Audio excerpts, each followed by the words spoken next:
Well, another Bucs season, another Mike Evans hamstring situation, and it was revealed, I guess, on Tuesday that he has a moderate hamstring strain and he's going to miss 3 to 4 weeks. So basically to the bye at this point. I mean, maybe he comes back the week before, but at that point I almost keep him out till after the bye and just give him some extra time. Exactly. Yeah, what would be the incentive to bring him back a week earlier and then maybe aggravate that thing? Maybe it depends on if what your record is and if you really need a win or not. I mean, if you go through a struggle here. But I'm more inclined at that point, hey, just give him extra weeks and come back healthy, particularly if Godwin's back this week. Yeah. And depending on how he plays. And we've seen how good Ibuka is. But yeah, it's not the worst outcome for Mike Evans, but it's about what we expected, I guess. Yeah, I've heard all different kinds of things. Like one is like, well, it's not as bad as last year. Well, you know what? He missed exactly 3 weeks plus a game that he tried to play in. He hurt it against New Orleans. He tried to play against the Ravens. He lasted one catch for 25 yards, had to take himself out, and then he was out the next 3 weeks. They lost all 4 of those games, starting with Baltimore. Mm-hmm. This year, they're saying 3 to 4 weeks. Okay, so he's out this week against the Philadelphia Eagles. Really good team, Super Bowl champions. You could certainly use him, and he's not going to play. But not just that, he's also going to be out against Seattle, which is 2-1 in their division. And then also he's going to miss the game at home against the 49ers. They're 3-0 and winning their division. So the earliest he could return, and right now, if he's out 4 weeks, he will not be back. And that's October 20th against the Lions at home. So you're talking about like literally the 4 toughest teams on their schedule back to back to back to back. Mm-hmm. And Mike Evans likely, very possibly, will miss at least 3, possibly all 4 games. I mean, this is stuff that can ground a team. And as far as like Chris Godwin coming back, and I know there's a lot of optimism, and he's supposed to practice with the first team and all that, and that's great. And you still have Emeka Ibuka playing with, despite a groin strain or whatever he has. He was great last week, but are we expecting from Chris Godwin to be much more than what he gave them in Dallas after he had the 3 knee ligament tears? I don't think so. I mean, in that game, they threw him a first pass, let him take a tackle, all that, and he ended up hurting his hamstring actually because he hadn't been full speed for a while. So there's great if Godwin is back, absolutely fantastic. Emeka Ibuka has been great. Sterling Shepard has really stepped up in his role as a third receiver. But I'm just telling you, man, it's like you lose Mike, you're not the same. And then when they lost Mike last year, in the games he either left early or missed altogether, they were 0-4. They were 0-4. And he creates that much space and draws the double teams and just so much for them that there's no way to sugarcoat this. This is a devastating loss for them, especially the timing of it. And I'm sorry, like this is probably unfair as hell, and I'll admit it right off the top, right? But for the entire career of Mike Evans, and I'm sure it's not for a lack of trying different things or trying to examine this problem, but almost from the time he got here as a rookie, Mike Evans has struggled with hamstring injuries. Okay? Now, I'm not a doctor. Don't play on a TV holiday and all that crap, right? Like I don't know what I'm saying here in terms of the physiology, but I do know that if you work and practice and play in this heat every day, okay, that you're going to become dehydrated. And I may be wrong as rain about this. It seems to me that with all the running they do, right, that a hamstring injury would not be that rare because these guys are running in the heat, losing fluids, doing all that stuff. And regardless, Mike has a history of hamstrings. He missed 4 games last year, really. I mean, 3 for sure, and then parts of another one. Why can't the Bucs get on top of this problem? It happened late in the game. You can imagine that he was exhausted. You can imagine that he was dehydrated, and he was just running. That's all he was doing was running, and they run a lot. They run a lot during practice. They run a lot during the games. But isn't it? I mean, do you know? And maybe look again. I don't have any empirical data here. Do you know of a top flight receiver, Devontae Adams? Right. Start naming the guys that have done it for a long time. Do you know of any of them that have chronic hamstring injuries? Not off the top of my head, no. Right. Doesn't happen. It doesn't happen. Why does it happen here? Well, He's unlucky. I'm not a doctor, or maybe some people are just more prone to those, to muscle pulls and strains. And I don't doubt that that's a possibility, but I also think that and look, it's probably not for lack of examining this. The Bucs have obviously want Mike on the field, and they've done. I'm sure. I'm not attacking Bobby Slater or the sports science guys. I'm not. It just seems to me that he lives and works in Tampa, Florida, where I'm sorry, but this year I don't know if it's ever going to cool down. I think we're just going to be 93 the rest of the year. We're going to run out of fall, and then we're going to run out of winter, and it's going to still be 93. Like every day I wake up, it's 93, 92. So you're losing that many fluids. Like, it's happened before. I'm sure they're telling him to drink and this and that, but how can you not stop? How can you not stop this for him? Why? And I'm sure, again, not for a lack of trying. I guarantee that, and I'm not blaming anybody, but this is now a chronic situation for him.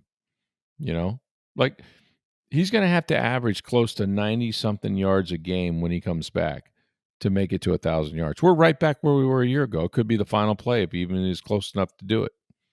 To break Jerry Rice's record, which is not his goal, obviously, but that's kind of where we're at.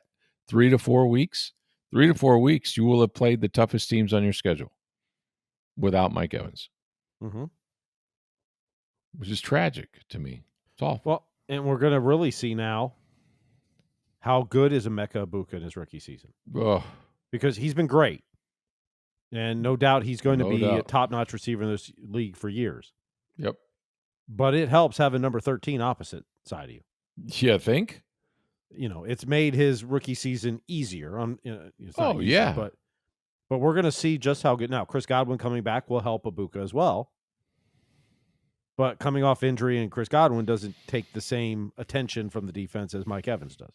No. What's going to happen is very simple. Emeka Egbuka is going to get the double teams that Mike Evans got. Now, Mike is used to working against them.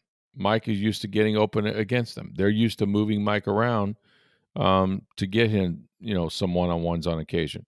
But for the most part, the passing game runs through Mike Evans.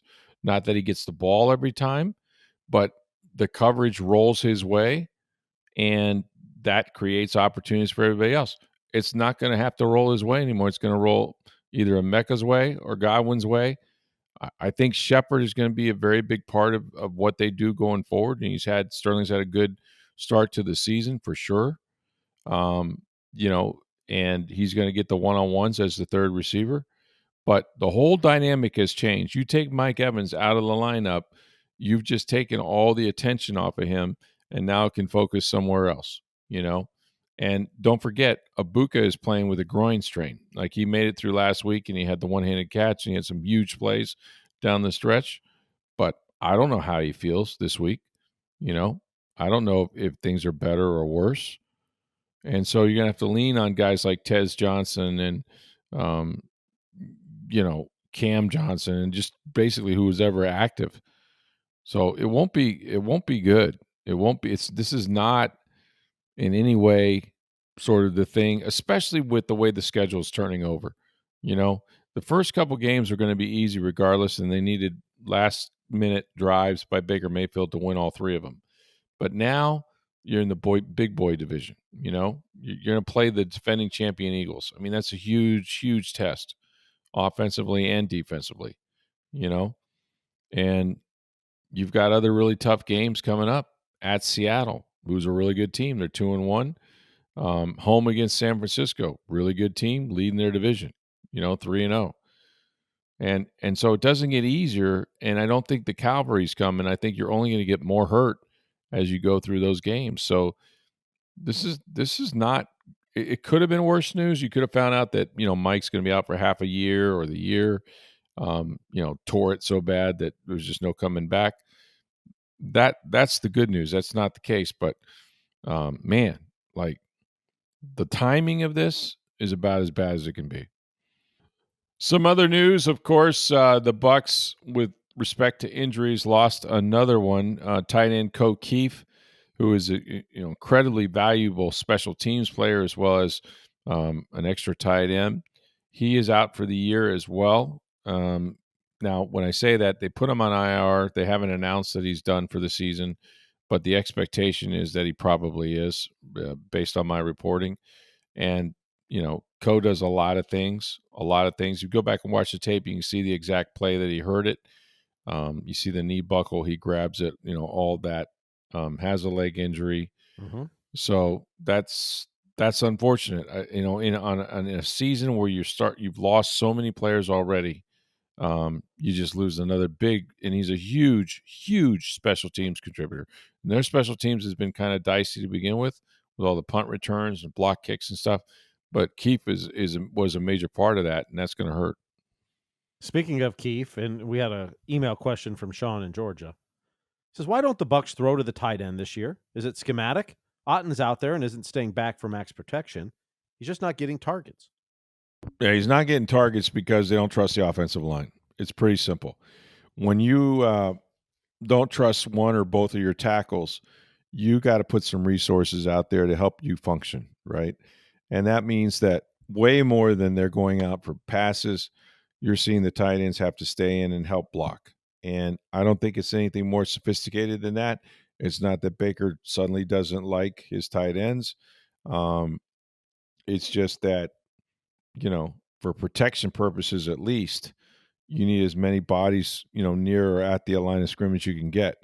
I think you're going to see some plays to the tight ends before we get too far down the pack here, just because, what generally happens is when guys are creeping like that, you got to throw it over their heads. If they come up to the line of scrimmage, then they're vulnerable somewhere. But yeah, that part's been interesting, I think. And then the other news was the Bucs signed Desmond Watson to the practice squad. Not unexpected. You heard last week, or I reported that he had worked out for the Bucs. They're going to monitor his progress. Well, his progress was good enough for him to earn a spot on the practice squad. He can now practice with his team. Remember, when they signed Dez, after the draft as an undrafted college free agent, he was some 460 something pounds. And the Bucs, to their credit, I really think they did this guy a favor. They would not put him on the field, but they got him with nutritionalists and the trainers and workout guys. And ultimately, he wasn't able to play a single snap, but he ended up being with the team.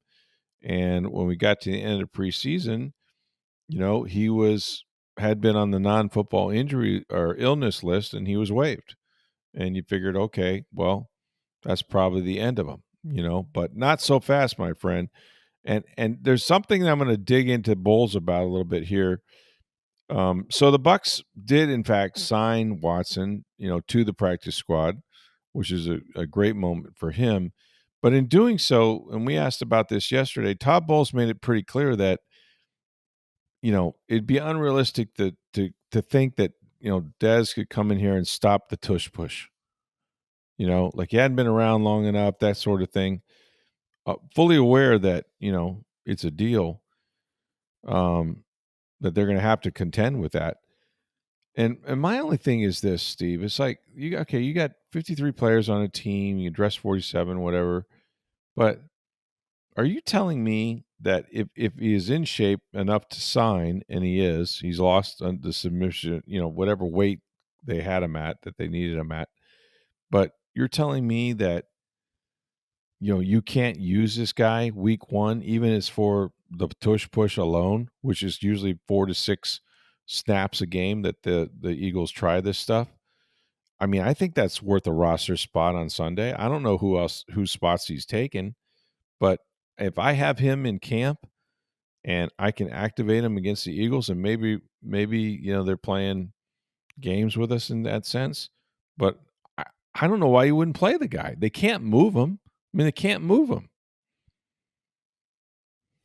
If you think he can help stop that, why wouldn't you? Right? Now we haven't seen him. Training camp he didn't practice at all. He was just losing weight. Hadn't played football. Has not played football. Now he's on the practice squad. Now they'll practice this week, so they'll see if he's able to. Right. Just being big isn't good enough to stop that. You got to be skilled too. No, of course not. Yeah. And that's what I think it is. I think it's like, he's not quite ready to play, and eventually they'll turn to him. But yeah, it's crazy. I mean, they got between the injuries, the opponent. Like, this is not the week that the Bucs are going to be favored. Obviously, when you win 3 games, and the question is going to be quite simply after Sunday: if they win, then they're too legit to quit, right? Like, they're that team, they're the it team. If they lose, I think you question everything. I think you say, you know what? Against a 1-2 Atlanta team, they needed Baker Magic. Against an 0-3 Houston team, they needed Baker Magic. And hell, against a team you had a 17-point lead in fourth quarter, they needed Baker Magic. What's the common denominator? Baker Magic. Like, that's the reason you're 3-0 in essence. And, they're going to have to come out, with more fight than what they had the first 2 weeks. Or the first 3 weeks, and I credit them for being 3-0. It hadn't happened, since what, like 05. And it's hard to win a game in this league, but you better be ready to play, because I know this, that the Philadelphia Eagles will bring a lot. Tough defense, good quarterback, started hitting some players down the field. Are they unbeatable? No, because they almost and probably should have lost last week. But this will be a huge test for them. All right. Hey, before we continue here, let's get you guys down to International Plaza Mall and see our friends at Breitling Boutique. That's where you're going to find them. Center of the mall, upstairs, second floor. Best customer service you can hope for. Now, you're going to probably run into a Buccaneer player, professional athletes, celebrities, but they're going to treat you like the celebrity that you are. Go in there and check out the beautiful watches, the men's watches, the chronomats, the Navitimers, women's watches for your wife, for your girlfriend. These are durable, beautiful watches that she can enjoy and pick from an array of different colored wristbands. And while supplies last, and this is important, Breitling Boutique is celebrating the NFL's 140th anniversary with all 32 team watches on display. You have to see these watches if you're an NFL fan. They have the Bucs watch there. As I went upstairs a couple weeks ago, it was still there. Beautiful watches, chronomat watches. They have the team colors as the face of the watch, the logo, you name it, is absolutely stellar. Make sure you go to Breitling Boutique, folks, and when you do, let them know that you heard about it right here on Sports Day Tampa Bay.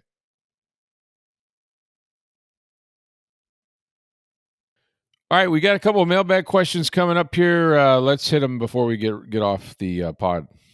All right, John had tweeted us. He says the Bucs special teams unit has struggled, to put it mildly. If the situation continues, it's going to cost them wins and create a coordinator vacancy.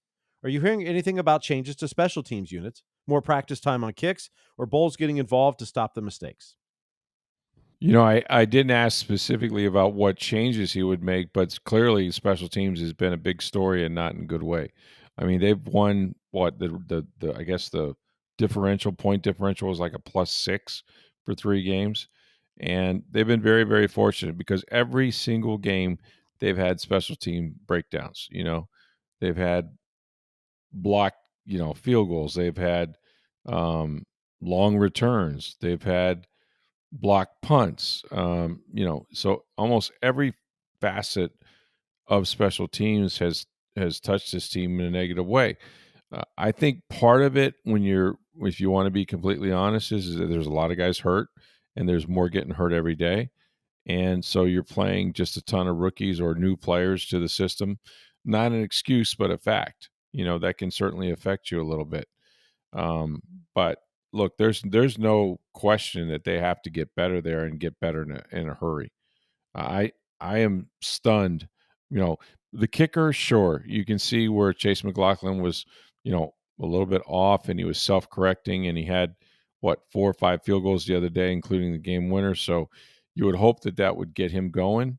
But I don't know, man. Like they've got some issues on special teams. It's not been a highlight, to say the very least.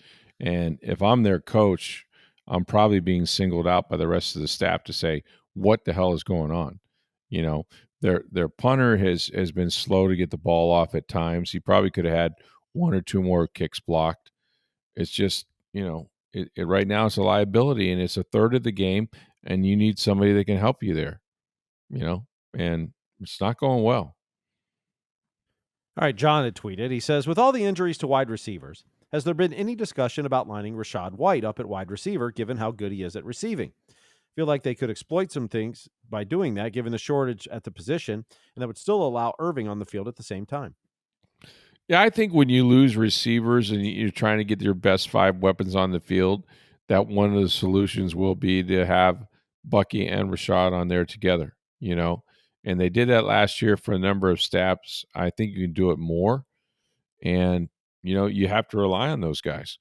Mm-hmm. And he is an incredible, incredible receiver. I don't know that I would play him at receiver. Yep. Because that involves a lot more. You're talking about route running and stemming routes. I was going to say, here's the thing. He's good out of the backfield. He's good catching it. He's good running in space.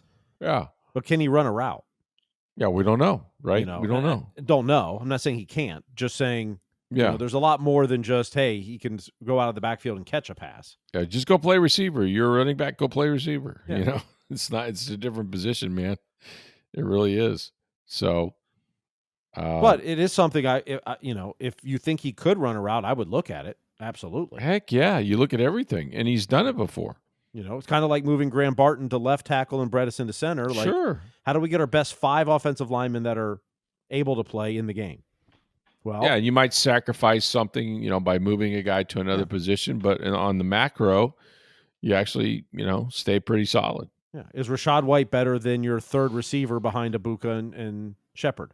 Right. I don't know, but I would hope they are considering it or looking at it, or at least know his abilities in that regard, and maybe that's why they haven't. But. I want to keep my best 5 playmakers on the field, and I think that's what Josh Grizzard will do. But if you get to 3rd and 7, don't Yeah. The hardest part is they don't have 5 playmakers on the field. No, because as you mentioned in the earlier mailbag question, they have to keep the tight end in. They do. So he's not eligible. Yeah, he's not eligible. Right. Yeah. I mean, he's eligible, but he's blocking. But they're not throwing it to him because he's blocking. Right. Yeah. And so it's actually limited the offense significantly. And I just remember, when Mike and Chris went down, like Kate Otten's, he's like 10 catches a game. Like, he was sick. Oh, yeah. And yet him and Payne Durham have done nothing.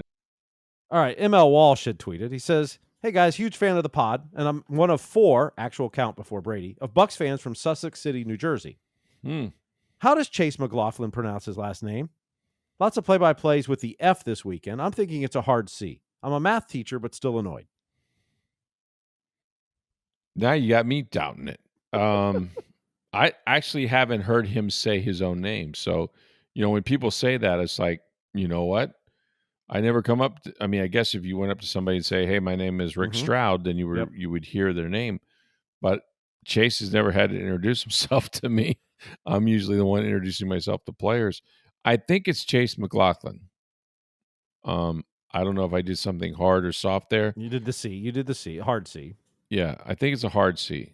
I think it's McLaughlin and not Mac. So the hard part is, and depending on which play-by-play guy it is, and I work very closely with one. So right, Dave Mishkin is a stickler for pronunciation. That's hockey. Okay. But he goes up to players. How do you pronounce your name? Smart thing to do. He will have them say it. Then he'll record it. Then he'll say it back to them. Like, he is very, like, and he gets really annoyed when other announcers either mess up names or players decide to change their names, which happens a lot, particularly with European players coming over. Sometimes when they're young, they just, however you say it, they're just like, yes, that's it. That's it. And then as they get more comfortable, they'll, well, actually it's pronounced this way. But most play-by-play guys will ask players. So if they're saying it one way, they've probably either asked the player or asked someone with the team how to pronounce it. But if you're hearing different versions, then it's always confusing. Now I'm confused. Now I have to go to Chase and say your name and record it so I can repeat what he says. I mean, it's nothing I've ever thought about. I mean, maybe it's an Irish thing, but like, yeah. Well, the good thing is you write, so as long as you spell it, yeah, correctly. that's true. It doesn't matter how you say it. Exactly right. That's the beauty of not broadcasting, for sure. Yes. Yeah. All right, I don't do the little punctuation guide next to it. Yeah. Ren had a thought exercise for us. Oh, good. He says, do you think all the injuries to the Bucs actually help them go 3-0 versus being a completely healthy team that may have gotten out over their skis? I know every team is different, but the Bucs do have a history of believing the press clippings, per se. Yeah. No, I don't think it helped them I mean, there's always going to be some galvanizing that goes along. I just think the team has grown up a little bit. And, when you've been there before, they've had injuries before, you don't use them as an excuse. You just tend to overcome them. I just think it's a more mature team. That's the only way I can explain it. And there's always a team every year or teams that have more than their fair share of injuries, right? And there's a lot of them out there. And as long as Baker Mayfield, and I'm knocking on wood for all the Bucs fans, can stay upright and keep starting games, you got a chance. I mean, look who's already, been taken out because of injuries or other things. So I don't know. It's football, man. Like, you're just an injury away from catastrophe, and that starts and finishes with the quarterback. Is there a team? Let me ask you this, Steve. Is there a team that is more quarterback dependent right now than the Buccaneers? The Bengals. Yes, good point. And they're done because of it. In my opinion, they're done. And look, I think their backup's a pretty good player, but he can't cover up what Joe Burrow did. And how bad that defense is and everything else. Yeah, all those things. Offensive protection, like he's the great makeup, right? The only reason I say the Bengals is because they're not as good of a team. Like, the Bucs have a better team around. They have a better team, yeah. They have a better defense. They have, better pieces. Yeah. The team itself is better. Like, the Bucs without Baker is better than the Bengals without Burrow.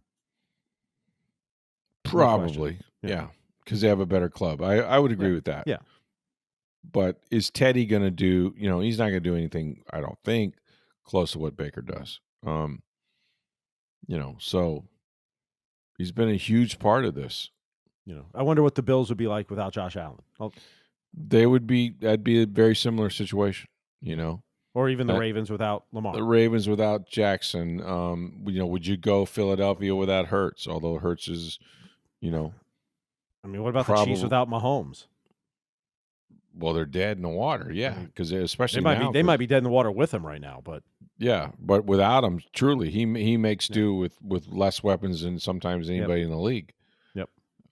Like what he did last year was crazy. Kept winning 1-point games and 2-point games and scoring at the end, and just kind of what the Bucs are doing this year.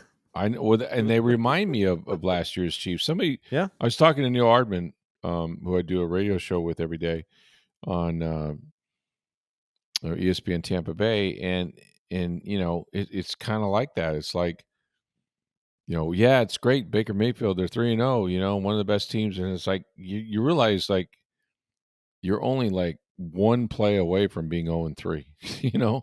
Like, are we to celebrate this? Yeah, it's better to win and correct mistakes and win when you have injuries and win.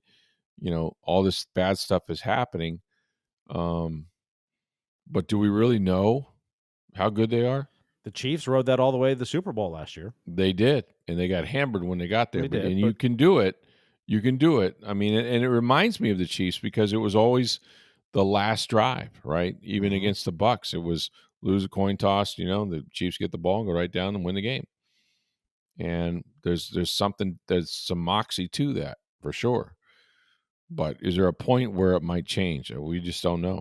And these next few games, though, boy, I mean, you're talking about some heavyweights. These are going to be hard games, hard fought games to win. Yep. So, Sean in Georgia had a second question from his email earlier. He says, in the spirit of Sunday's throwbacks, I was wondering which starting offensive line was better, Sunday's makeshift line or the starting five in 1976. Oh, I'd say anything they put out there on Sunday. I mean, I don't even have to look at the lineup, but I promise you, they got the worst teams. They got the worst players on every team. They got guys that weren't protected because they were the worst players on their team. They had no chance. Now, there might be a guy or two that I'm sliding here, but I don't think so. You don't want to go back because, if they did that today and, your bottom 10 players fell off every roster, you probably have a pretty good roster, for expansion or something like that. But, yeah, I don't think there's a comparison there. All right, Greg had tweeted. He says, do you think that because Baker plays with so much moxie that he doesn't get the same roughing the passer calls that other quarterbacks do? I've seen him take multiple shots to the head that are not called. It's possible. It's definitely possible because he never gives up on a play. And so maybe officials aren't as focused on, how he got down to the ground necessarily. He's one tough SOB. I know that. And I think most back judges, most referees protect the quarterback in this league. I think they understand the value of that. God forbid you're a Bucs fan, and if something happens to Baker, yeah, you love Teddy Bridgewater, but is it the same? No. So you have to do some of that. You have to do some of that protecting, and unfortunately, Baker doesn't always protect himself. He loves to mix it up. He loves to talk. Do you see he's mic'd up game one? It was hysterical, man. The guy's wound. The funniest part of it is when Jamel Dean makes the pick six at the end of the first half, and Baker goes up and down the sideline and goes, he caught it. He caught one. He caught one. It's exactly what we were saying in the press box. That's what every Bucs fan was saying. That's right. Everybody was like, oh, my God, that's Jamel Dean. He caught it. He actually caught one. And I feel for him because he does work at it, but honest to God, he's just not had the greatest of hands. But that's why he's a DB, not a receiver. That's exactly right. But even for a DB, he doesn't have good hands. I mean, that was only his third interception since 2022. Wow.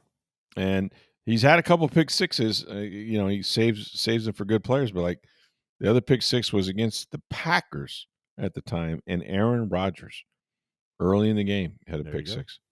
So it was cool. Yeah, but everybody said exactly that Baker is every man. They were all running around going, oh my God, Jamel Dean didn't drop that ball. Like he caught it. And really he's around those passes all the time. He just needs to secure the ball, and he did. And man, that was a huge play, obviously. So all right, the Rays are in Baltimore. They lost to the Orioles, and so now they'd have to pretty much win out to try to reach the 500 mark if they could. So, yep, that was their 81st loss. So, cannot finish above 500. Last year, of course, they finished 80 and 82, just below 500. Yep, they did have a winning record at home, and that was a good thing. But they got Baltimore, obviously, and then Toronto after that, and that's the end of the season this week. And they're only 2 games ahead of Baltimore for last place in the division. Yeah, I heard, the pregame, Kevin Cash, and not as much of a consolation, but there is sort of a realization that you don't want to finish in the cellar. You don't want to be last in your division. The Bucs will begin preparations for their game, of course, on Sunday. It's going to be a big one against the defending Super Bowl champion Philadelphia Eagles. You can also send your mailbag questions in. You can always do that. Send it to us at SportsDayTB or at NFL Stroud. My email address is rstroud@tampabay.com. Go see our friends at Breitling Boutique International Plaza Mall. That's where you're going to find the best Swiss watches you'll ever own, men's watches and women's watches, and celebrating the NFL's 104th year anniversary while supplies last, all 32 team watches as well. It's Breitling Boutique, International Plaza Mall. Let them know that you heard about it right here on Sports Day Tampa Bay. Hey, make sure you tune in on, I guess it would be Wednesday morning from 9 to 10 a.m. ESPN Tampa Bay. Our friend Tom Jones, Steve, as you know very well, is going to join me, and we're going to co-host a little radio show together like old times from 9 to 10 a.m. So make sure you do that on ESPN Tampa Bay. It should be a lot of fun. Thanks for listening, as always. For Steve Versnick, I'm Rick Stroud of the Tampa Bay Times. Have a great day, everybody.